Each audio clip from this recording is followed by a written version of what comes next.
Hi friends, welcome back to Style and Soul.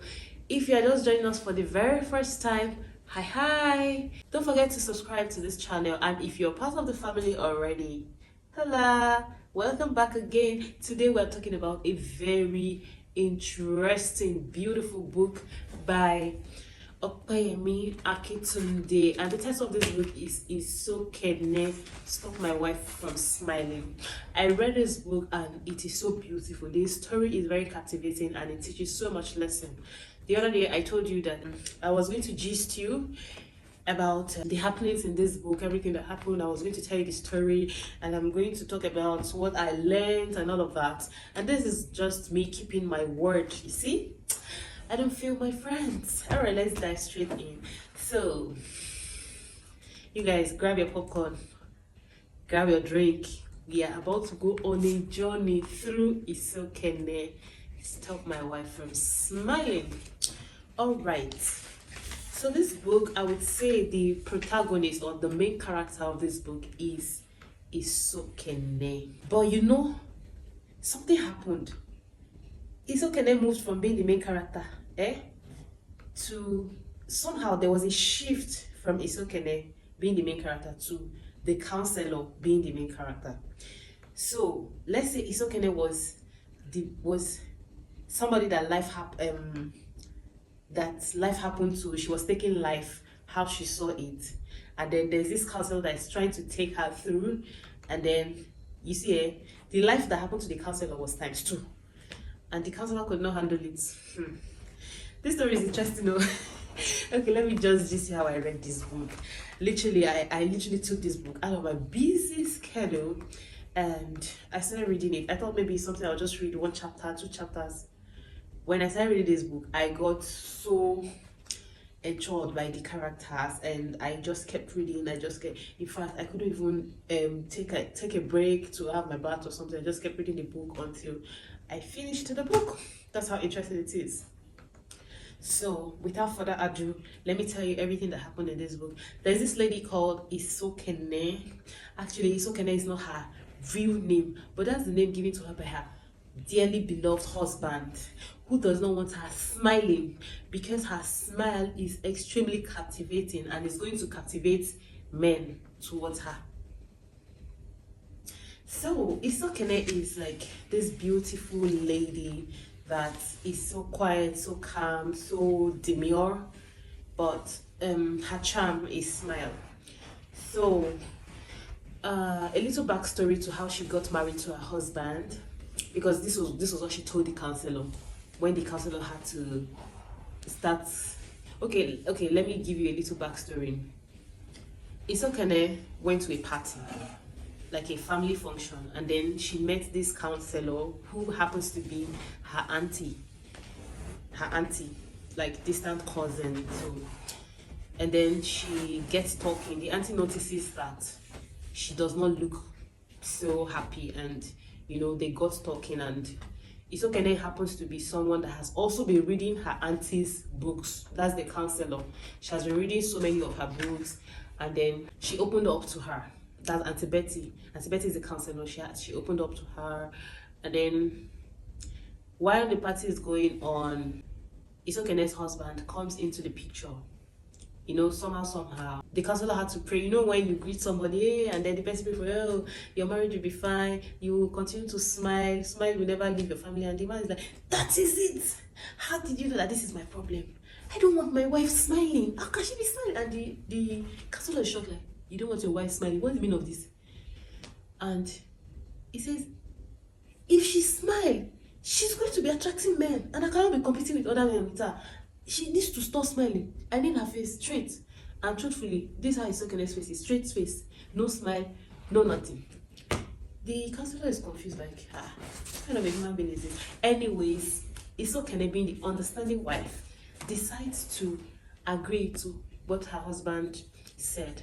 So she calls, later on she gets in contact with the counselor, goes to her house, and they kept talking. She said she will obey her husband. If that is going to keep her marriage, she just needs her marriage to work. It got to a point that Isokene left all. She even prayed, she did a lot of things, you know, forsook everything and said, "Okay, I need this my marriage to work. She started wearing like face covering, yeah. She started wearing face covering from head to toe, so nobody will see her face. At least if she smiles, nobody will see her. That was it. And then during this period, the counselor, let me just give you a little bit of backstory. The counselor had to ask her, how did you and this your husband meet that does not want you to be smiling? And she had to tell the counselor what happened. So this her husband happens to attend a church. And in this church, Isokene attended the church, and then she heard that they get married. I think they get married on time or something like that in that church, and then they get miracles. So when she attended the church, the pastor prophesied to her and said, you are going to meet your husband at so street. He's going to be wearing so short at this so time. So she got to know that the person she met, she got to know that the person she met was actually arranged. So her husband saw her in the church as a first time person and then liked her and told the pastor. So the pastor arranged the marriage. And she fell for it because she felt like, okay, if this is the will of God, this man prophesied and I saw this person. Are you getting me? And she just she just fell for it. It's a crime. She just fell for it. So that was how they got married. Apparently, the husband is saying that it was her smile that captivated him. So if her smile can captivate him, that means her smile can also charm other men to liking her, which is why he doesn't want her to smile. That's Isokene's story. So while all of this was going on, Isokene has agreed to be a submissive, will I call it submissive now? Like play the fool so her joy can be full. That's what she kept telling the counselor. Well, at some point, her husband told her that he was traveling, and then, do you know, this man did not actually trust her. He was using a taxi to follow her around, and he now discovered that where she went to. So on that day he was traveling, his wife was not. That was the day she became a covered person. She covered her face from head to toe. Now the taxi driver even had to tell him at the end of the day that your wife is a masked Muslim. Is he masked? That why will you not trust her? I said, she's not even a Muslim mother. So that thing dawned on him, and he realized that he has really wronged this woman, because what did she do? She covered her face, went to Auntie's house, Auntie Betty, that's the counselor. They had their chit chat, and she told Auntie Betty that she had decided to look like this. That is her decision. That if this is what we give the husband joy, she's ready to do it. So that was it. Do you know this man followed her in a taxi throughout the day? Because when she left Auntie Betty's house, she went to the market, she went to get food stuff. This man followed her, and then the taxi man had to caution her. No. So that's in. I think he advised him, and that's it dawned on him that this my wife is actually very faithful to me. I can't keep suffering her like this. So when he got back on that day, he apologized to her, and they lived happily. Like they started living a better life from that time. The story now turned around at the point where on that day Isokene decided that she was going to be covered because she doesn't want anybody to see her face smiling, since that's what her husband wants. After telling the counselor, so the counselor now has heard from her, and the counselor is like, this is somebody going so extreme, like to the extreme of losing her smile so that she can keep her marriage. Mind you, she was very young when she got married. That scam marriage, she was actually very young when she got into that marriage. But she was able to piece things together, read the counselor's book. The counselor's book is all about every marriage can work. And then the counselor turns around and looks at it that this woman is doing so much for her husband that is so nasty. And look at her here, that has a very good home, that has like perfect home. My husband is at home, my husband cooks his food, my husband washes, like my husband literally is the sweetest man on earth. And she looks at it, her husband gets home and she's like, oh, welcome honey. She picks his bag up, she takes it to the room, and then and the man looks at her like, Ah, I'm sorry. I'm sorry. I know your friend will surely tell you. I know she's going to tell you. It's not me, it's the devil. It's the devil. And Yuma is looking like,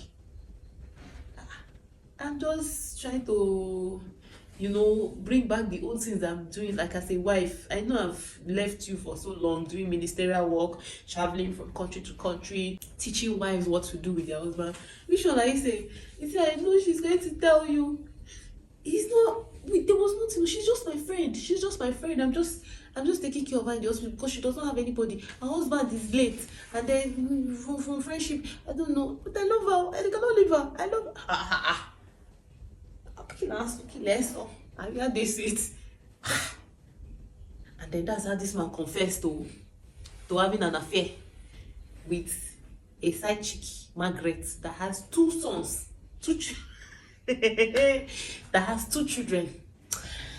And the man said, see, let me tell you the truth. I know you're a woman of God. Don't pray against her. Don't pray against her, because if anything happens to her, I will face you. This is Auntie Betty thinking that her marriage is heaven on earth. And this is her husband confessing to having an affair. Not affair, affair. Confessing to having a side chick that is about to marry. With children. That was not side chick. First wife. Hey. And she just breaks down because although she can't even piece this together. Because so her world crumbled. In fact, her world crumbled. And then she looks at it that, oh, what rubbish, what nonsense, all, no, I can't take this. This is bullshit. What's the next thing I'm going to do? I'm going to travel to Isokene in America. In fact, I think this is the time to relocate. I can work this, you're fool, you're rubber. Okay, that's our marriage counselor that says every marriage can work. Said her marriage cannot work. She, her world was crumbling. She spoke with Isokene. Isokene is like, Auntie, you have to play the fool for your joy to be saved. Oh, never, God forbid, me, fool. Me that, hey, international president general, hey, fool, okay. No, I will travel to America. I will relocate with my 2 children. Again, I have money. This is bullshit. How can my husband be having side chick? Side chick, boko. That's how Auntie Betty, marriage counselor, that used to tell women that you eat, we work. Do your due diligence. Be this. Even in Isokene's case, say, that's a marriage counselor. She actually tried from Isokene's advice. She tries to talk to the man. The man, she starts cursing the side chick. And the man said, don't curse her. She's the one that is, I cannot do without her. I can't live without her. Yeah. I love you. But I love her more. I still love you more. I love you people equally. Like, I don't know what to do. I cannot do without her, and I cannot do without you. So I want both of you. I want the both of you to be in this relationship with me. And the woman says no. So I'm just going to maybe fast track it. The woman says no, no, this is bullshit. How can you say how can you say, wait, I'll not be called first wife? I'm sharing you with somebody else. No, never. Not my dead body. That was how Auntie Betty decides to take her children away, withdraw her children from school and plan her relocation with the money she had saved. She relocated to America. So when she got so now she has relocated to America, right? She has left her husband. Abby left her husband for good. I said yes. Now, so one significant thing I also saw was that one of the people that the only person she allowed to reach her, because she had to change her line, block everybody, but the only person she communicated with was another minister like her that is also divorced. So that was person that's giving her moral support. Don't mind them, judgmental. This one, Auntie Betty, full of the Holy Spirit, started having dreams. So initially, she flips everything off. I'm not going to go into detail of the dreams and all of that, but she drank, and then after a while, her children too were not happy. She has 2 children, Gold and Emerald. Her children were not happy, and then, you know, things were ups and downs. The auntie that she went to go and meet her brother, like, we can't keep keeping you here 6 months. No, you have to go back. That's how Auntie Betty used all her life savings to buy a house in America. After buying house, Auntie Betty started having trouble of the Holy Spirit. Like, her daughter was having dreams, she was having dream, and then, you know, one thing and the other happened. A lot of things happened. She had to travel back to Africa. By the time she got back to Africa, where she left off from, Margaret and her husband had moved. Okay. Margaret and her husband have relocated into her house. Now Margaret is the woman of the house. Margaret has changed the outlook of the house. She has turned the house upside down. The house is looking mwah. The house has camera, CCTV now. She not know that her husband had that kind of money to turn house into heaven. Anyways, when they came, the security man, they changed security man. Security man is like, oh, then Margaret says, open the door for them. When they enter, Margaret says, Auntie, I'm not fighting you. Me like this now, I don't have problem with you. It's just that your husband was unloved. And me, I was unloved. My husband is dead. I just want us to share. If you can share your husband with me, I don't have problem. Auntie, I don't have issue. I just want to share. I just want to share your husband. People get side get audacity. Like, You see this your husband? He's just share. He should see. I gave him what he needed. He gave me what I needed. Case closed. Transaction Let's complete. just share, and I will not be troublesome to you. Betty look at the thing, look up, look down, say, "You want me?" Ah, okay.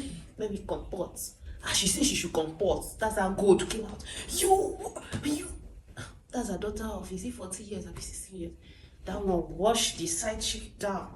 Even when the side chick is talking, gold, gold is well trained. So she was giving her, even when she was using scriptural backing, that David married 2 wives, gold was giving her reply. So gold was like the mouthpiece of her mother. Fast forward, because you will need to buy this book. If I tell you the story now, how will you fast track to the husband came and he was so angry. He threw them out. They spoke, and then he had to take them to the outskirts, so one of his properties on the outskirts, and then that's where they will be staying. Because Margaret is pregnant, and the man does not want. Now, this is it. Margaret is pregnant of a baby boy. Marriage counselor and her husband their genotype is not compatible. One of their children is already SS, and the other one is AS, and she's scared of giving birth to another SS, so which is why she didn't give birth to another child. So now Margaret is pregnant of the child that he always wanted, which is a boy. He cherishes her more than anything, so he had to throw his wife to the outskirts. That I don't want you to poison my wife, and I don't want my wife to poison, like, I don't want you women war. Please get out. So took her to one of his outskirt houses, and then fast track to where Margaret Auntie Betty started the restaurant. Gold and Emerald encouraged her, and they started, even when they got there, Emerald even had an asthma attack, and she almost lost her life. But I'm going to leave that. And then when she started her restaurant, later on, the business was moving. She started talking to wives. She started, encouraging them, because by now she has already mellow. She has calmed down. Life has humbled her. God has also, so she has helped a lot of lives. So that was like a life lesson for her. And then she was moving through it. Even Gold had to tell her, Auntie, mommy, play the fool, let your joy be full. Gold was like the Holy Spirit in human person talking to her, like always advising her that, mommy, you have to listen to what Auntie Isokene is saying. You have to do this. Let's do this. Let's obey. Let's follow the spirit. And the mother is saying, I can't do this. Can me.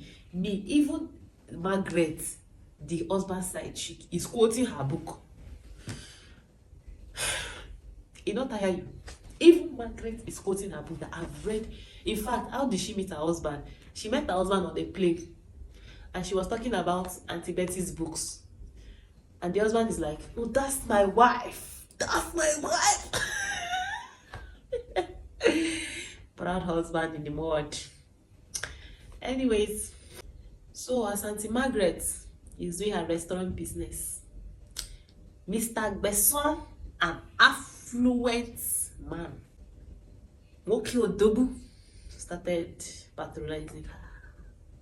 And he started loving her. He now started having interest in her. And children say, Bia, this man, who are you? That was how God confronted him and said, my father is not dead. My father is not dead. Please stay away from my mother. Okay, the man is like, no problem. You know, they had chit chat. And I said, okay, if you say your father is not dead, I give your father 2 years. The man was very generous with the length of time. He said, I give your father 2 years. I will still be seeing your mother. Small. I give your father 2 years. If he did not come back for his wife, I'm marrying her. Because I love your mother. You know, this man is a widowed man, and he also needs a cozy body. So that was how they continued, and then they signed an agreement and then continued their life. So Gold was not really interested or happy seeing Mr. Besson at their store, because she also noticed that the mother has started falling for him. On the other, Margaret, the father, on the other hand, has a wife, should I say wife, side chick in his house that is having his baby. But all of them have now decided to accept the wife and the baby. They've even given the baby their names, the names that they want, that the mother should give the baby. Diamond. The mother is not troublesome. She just wants to share. That was how, one of those days, emotion took over the marriage counselor. You know, at the close of work, she's like, okay, let her go and visit his male friend, Mr. Besson. On her way, as she left, she told the children that she just wants to take his stroll. So when she got to Mr. Besson, you know, emotions are building up. Her heart is doing Mr. Besson's heart is doing That was how they now be. You know, their face was not coming close to each other, and then I started and then I started kissing. They now started, as they were just about to literally meet. That's what the man said, no, I will not do this. I promised to go to your daughter that I will not do anything to you. I gave her 2 years for your husband to come back. So that means the man really loved her. It was not all about the genitals. Well, good and fine. They continued. So she had to leave. She was ashamed of herself. Like, not ashamed, but you know, ashamed that like ashamed, like, okay, so this house would have just had this, and it will not look at me, a whole marriage counselor. No. You know, she tried to pick her pieces together. You know, at that time, Gold also, at this time, she was already sending love messages to her husband every day, of which her husband was not replying. In fact, on the day he replied, it was actually Margaret, the side chick, that called her back. She was weak. I pitied her, because, like, what? Do you know when you want to fight? Let me keep my opinion first. Like, when you want to fight somebody, but you don't even know what to do. The children are saying, we want our father, no matter what, we can forgive him. This man is not looking at his children's face. He doesn't even care about them. Now he's treating his children like aliens, and the children are treating him like demigod. That's Gold, but Emerald did not care about him anymore. I almost forgot this very important incident that happened. So, you know, at that point where the woman, the marriage counselor, that's Margaret, and Mr. Besson, they were coming together like this to come and kiss. And they were just doing like this. When they have kiss, and they were doing that, trying to, marinate each other. Gold at home has left home because it was already 10 in the night to the streets to go and look for her mother. Really. The mother is getting back home, they could not meet, the genitals not meet again. Her mother was heading home and saw cloud in the house. What happened? What has happened in my house that will bring so much crowd to my house? She was wondering. And she's like, you guys, move away. What's happening in my house? Oh my God, why is so much crowd in my house? She now saw her thighs, gold, lying on the floor. Blood of Jesus. My God. Bloody. It's blood. A stain, yeah. Stand. She said, what happened? Where did I? They have ripped gold. And it's like it's gang rape. And threw her by the road. So it was those people that brought her to the house. Like people that brought her to the house. 14-year-old. That was looking out for her mother. Mother was scared. I don't the vex. I don't want you again. Now, they took gold. Now did she take her to hospital? After everything, I think she entered coma. Something happened. After everything, God is like, okay, Mom, I forgive you. Just take this as a lesson. Don't tell anybody. Let's just continue our lives. The mother is killing herself with self-guilt. Mr. Gbeson, on the other hand, is also killing himself with self-guilt. That if they had not started all of this is not going to happen. Yada, yada. Anyways, the marriage counselor continued sending the love message to her husband. Why is she confused? Because that was what God said she should do. It was God that started it consistently. Then she continued. She's not in love with the husband. She's not in love. She's still in love with her. Not in love, but I had to shake it now. She has smelled love small. But she's still sending it because she wants her marriage back. Remember, her marriage is her business. She needs to remain in business. She needs to keep being in that perfect light to show other women that you can actually be in a perfect light. But somehow I could also say this is like a lesson, or this is another phase of life that will also solidify her teaching. Because it was easy for her to say, oh, go and beg your husband. Oh, go and do this to your husband. Oh, wife, do this to your husband. It oh, doesn't husband, seem do to this. be working in her case. But how She needs to realistic? prove. How realistic is it? And you do it. Anyway, so one of those days that she was sending love messages, lo and behold, Mr. Henry replied and said, oh, my darling wife, my side chick has given birth. I want you people to come back home. I love you. Is it this? Telenovela. It's like joke, right? I say, if you still want to remain my wife, you can. I can come and pick you at 6 a.m. I can come and pick you the next day, so let me know. And she replied. She replied in affirmation, And then early in the morning, the next day, the man was there to pick them up. They went straight to the hospital to go and see Margaret, who has given birth to a baby. And Margaret now told them that, this is my baby. I named him Diamond, or I will be naming him Diamond, as Gold and Emerald had said. Emerald did not actually accept her father, but Gold and the mom accepted him, and then they went back to the same house. After everything, so the Auntie Betty was also taking care of Margaret. Like, she made a very good pepper soup for her and was taken to the hospital, like taking care of her like her own. But when they got home, there was something they realized. When they got to that hospital, there was an elderly woman that was also there with them, who happens to be Margaret's stepmom. So, taking, that she has come for Omugo. For those who don't know what Omugo is, she has come to take care of the baby for a number of months.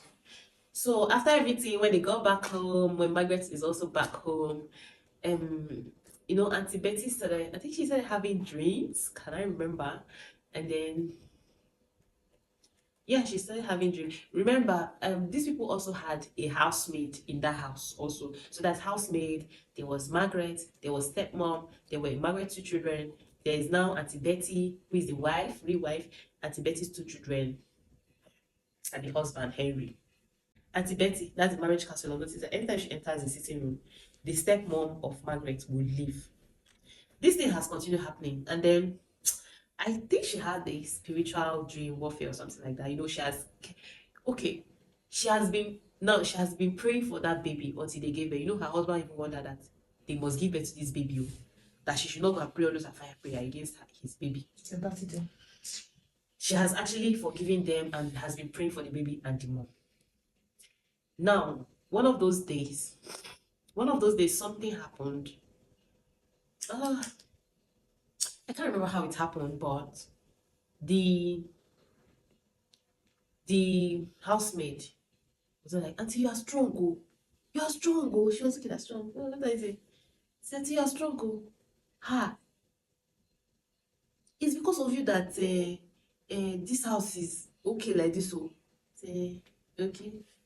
I said, you don't know what happened. It's because of you that this baby did not die, oh. What are you saying? Said, they sent me on a mission, but I know that if I go, I've been 10 years in this thing. I've never seen somebody that has fire, that has forgiving spirit like this before. I've never seen. You have lights, and your child too has light around her. That in the next meeting they will beat hell out of me, but I must confess, you have this.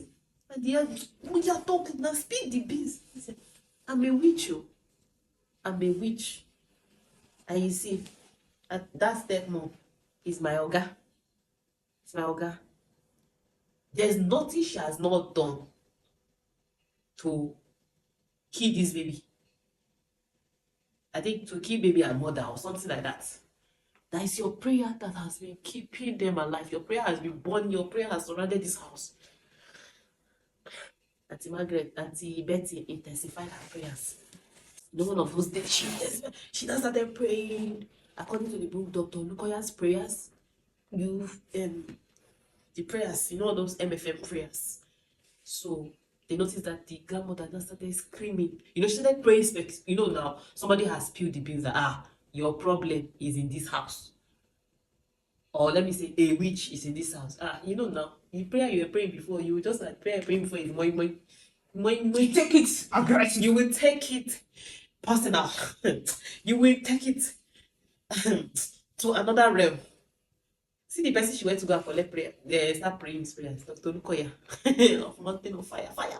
So anyway, she prayed those prayers. She started praying those prayers, and she noticed that one of those morning, the grandmother started screaming.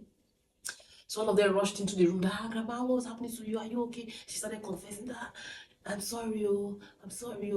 I killed Margaret's husband. I was the one that killed him. Oh. I wanted her to suffer.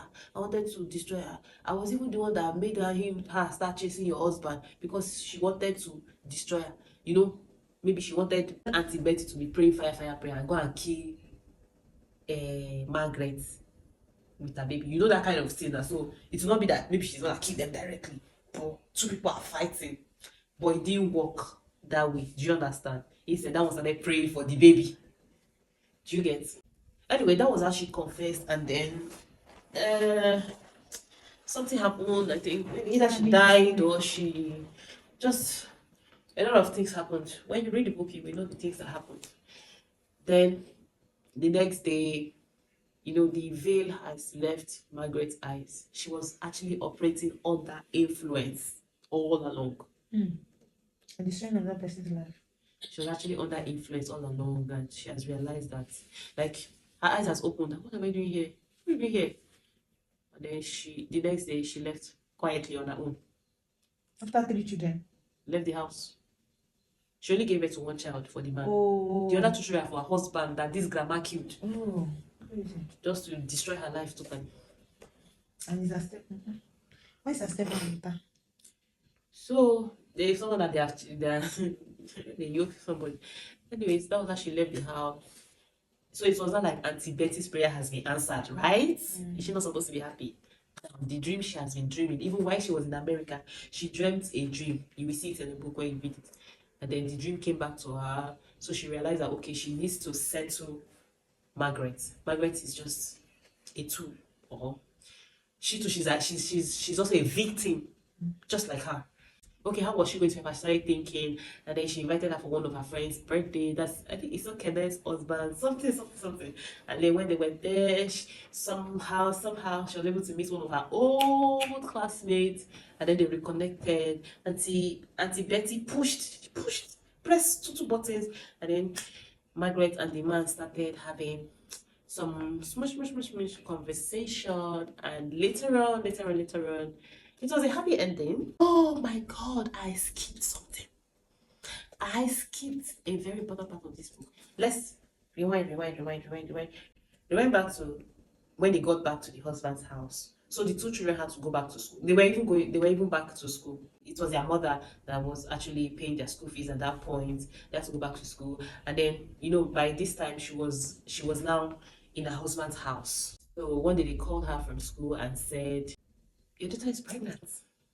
The doctor even scolded the mom that you should have told us she was raped. We would know what to do. Not that you will keep it till this point. Like, what do you want us to do now?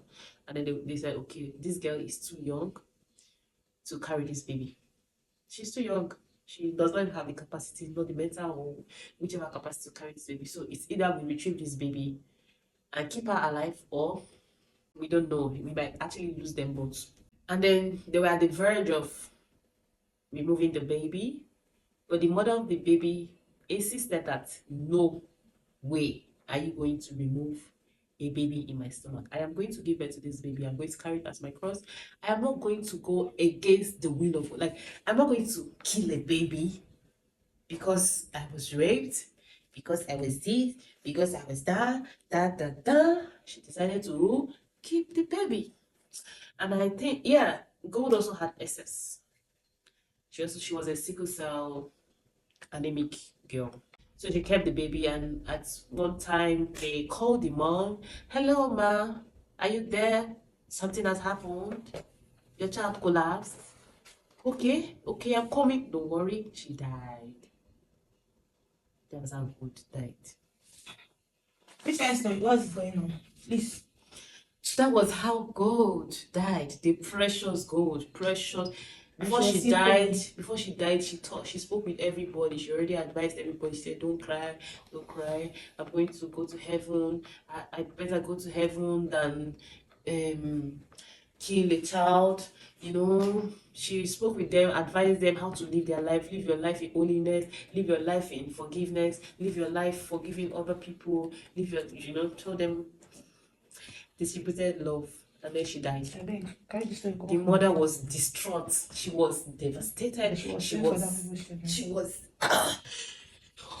my world has crashed. My world has crashed because of my stupidity. My world has crashed because so the husband was also distraught, because if you hadn't chased them to the outskirts, who would see her to rape her on the road? Everybody is distraught. Even Mr. Agbeson is distraught. Like, everybody's just distraught. What's going on? That was how God died. But now we have Diamond, right? It was so painful. It was very painful. Yeah, then, what do you mean by before Auntie Betty invited Margaret to that party, one of those days, Margaret just came and said, you know what? I am not doing this. I want to give you this baby wholeheartedly, sincerely, from my heart. This baby rightfully belongs to you. I was used. I cannot even take care of this baby. I love the way you took care of this, your gold. That's before God died. I love how you are a better raiser than me. Take this baby. Okay, as everybody were there, Mr. One of the people there were like, okay, is there a lawyer in the house? There was a lawyer. Isokene studied law, and then, once they signed. That was how Margaret gave Auntie Betty the baby. So the baby now belonged to Auntie Betty and her husband. Do you understand? So later on, they attended Isokene's husband's party, and then she met another man who was who later married her, and then the children grew up, everybody grew up, and then they became best of friends. Isokene's children, Auntie Betty's children, all of them became best of friends, and then they lived happily ever after, had good profession and all of that. And that was how the story ended. What do you think about this story? I was very angry at some point. I was livid.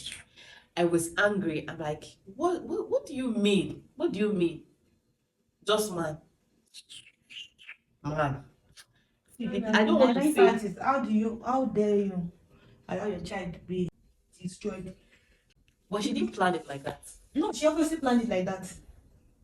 The prayer which she's supposed to pray from the beginning, why is she not praying it at the end? What prayer?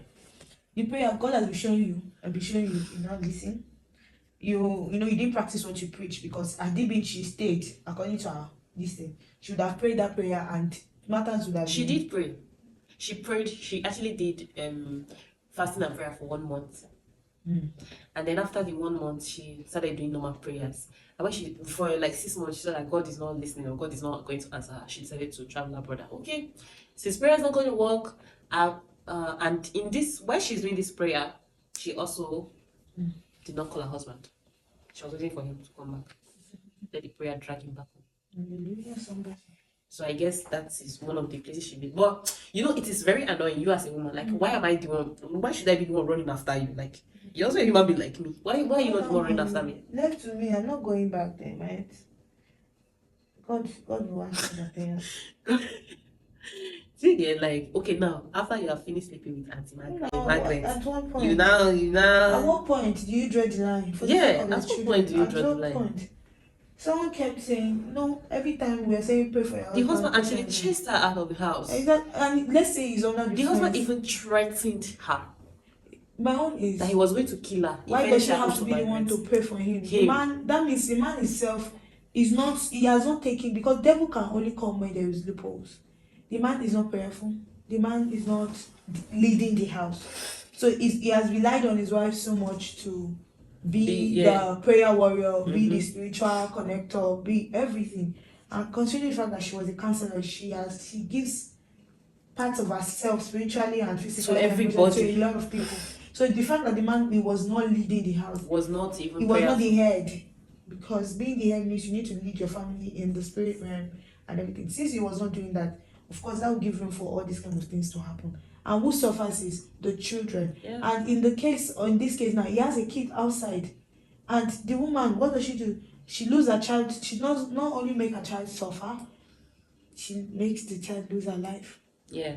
Because and we even see it in our day. Because of my husband. You're not only responsible to your husband. What happens to the kids? Who take responsibility for them? So I don't know. And I don't understand the story. Why did we start from Isokene and ended with Margaret? And ended with Isokene. Look, she got lost along the way, like a story. Because her home got mended. She got her deliverance. So that means the real person we were looking at in this story was Margaret, the marriage counselor. The marriage counselor. It's a good one. It's a good one. Left to me, I'm going to tell people my advice is, if your man can be the head of the home spiritually, there's nothing you can do. You can only pray. You can only fill the gap. But it's so much. It's too much to handle. Because you still need to share yourself emotional and spiritually. Alright, another thing I also noticed is the fact that the man didn't communicate her loopholes, her shortcomings. There was at no point they actually had a discussion that, oh, you don't do this, you don't do that, you neglect me. Just that he went out there and somehow he found someone that is doing these things for him, and he fell in love with her. Yeah. I don't know if that is love, but he fell in love with her. He had a need that somebody was available to fill. That need would not have happened. I want to play the devil's advocate here, right? The man, he messed up. When I mean messed up, I'm not talking about the spiritual thing. He allowed it, because I believe the man is the head of the family. Okay. And if he cannot be in that role, play that role authentically, the woman cannot submit. She can't function as a woman, because now she's thinking for him. You think her job, she's doing that job, she's invested in it. But an average woman, I'm not saying everybody, wants to be relaxing at home. Who wants to have to, so she felt she needs to take up that role of taking care of the house financially, the more she gets. Yes, I'm sorry, and this She's is not where taking care of the house financially. she's not taking care of the house financially. It was not stated there in any way that she was taking care of the house financially. No, she was not. The So husband was rich. it was rich. Like, So it was okay. So it was allowing her to travel on. That means he needs Yeah. his wife. Really, as much as we The don't man want was to okay. say, as much as we don't want to say, He was supporting her spiritually. Like, she's a gospel minister. He does not want to hinder. There's people that will gaslight you, and then you just like, okay, go and do your work of God. Are you getting me? Yeah, So he okay, you are doing the work of God. They now got used to it. But along the line, I feel like he now saw, he met somebody that was pumping him, looking at him, seeing him like, you're a man. I need you. He saw a needy, extremely needy woman. no, I don't think it's any spiritual. And that brings me to Isokene's story where she was lied to. So in this case, she was a liar, because you can't use spirituality to, because to do the not to do what you're supposed to do, because you're doing the work of God. The work of God requires you to take care of your home. That's the first mission now. That's the first mission everybody has. In fact, it is, if you are supposedly following the word of the Lord, you are doing the work of God. The work of God starts with the family. The concept of family. If you can't fulfill that, like the barest basic, and that brings me to my major problem. They are not teaching us what a family is. People really don't know what a family is. Yeah. Some people treat it as a business. Some people treat it as anything that comes, that comes. What are the roles of a man and a woman in a home? Family, what are they expected to do? Are they supposed to bond? Exactly. How do they do that? Like, they don't talk about it in the church. They used to talk about it in the church, but not anymore.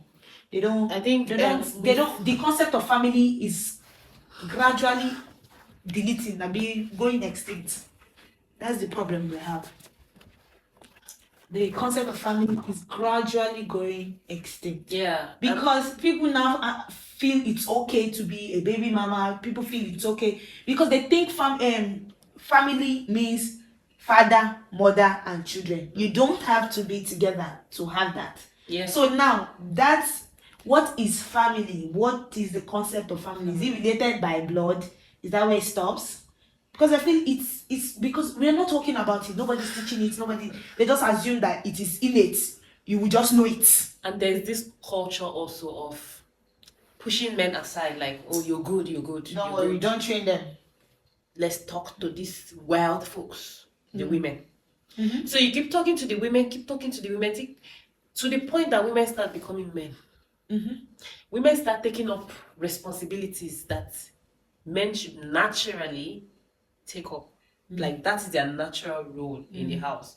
Women start feeling it for them.